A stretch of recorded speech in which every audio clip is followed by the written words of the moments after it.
1990 সালে ব্রাজিলকে 7-0 গোলে হারিয়েছিল বাংলাদেশ।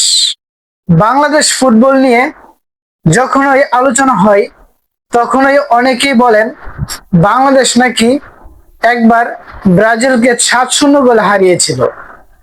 শুনতে অবিশ্বাস্য লাগলেও এই গল্পটি আজও ফুটবল প্রেমীদের মধ্যে আলোচনার বিষয়।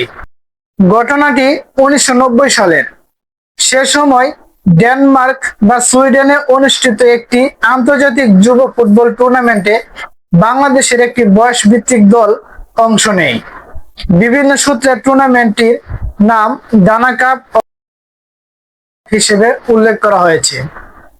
সেই টুর্নামেন্টেই বাংলাদেশের যুব দল ব্রাজিলের একটি যুব দলের মুখোমুখি হয়। সবাই ভেবেছিল ফুটবল পরাশক্তি ব্রাজিল সহজেই জিতবে, কিন্তু মাঠের খেলায় দেখা যায় সম্পূর্ণ ভিন্ন চিত্র। দুর্দান্ত আক্রমণাত্মক ফুটবল খেলে বাংলাদেশ ব্রাজিলকে 7-0 গোলে বড় ব্যবধানে হারিয়ে দেয় বলে দীর্ঘদিন ধরে প্রচলিত রয়েছে। তবে একটি বিষয় পরিষ্কার করে বলা জরুরি, এটি ব্রাজিলের জাতীয় দলের বিপক্ষে বাংলাদেশের জাতীয় দলের ম্যাচ ছিল না।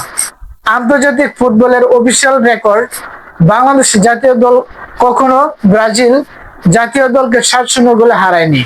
তারপরও এই ঘটনা বাংলাদেশের ফুটবল ইতিহাসের সবচেয়ে আলোচিত গল্পগুলোর একটি, কারণ এটি প্রমাণ করে যে সঠিক প্রশিক্ষণ এবং সুযোগ পেলে বাংলাদেশের ফুটবলাররাও বড় মঞ্চে চমক দেখাতে পারে।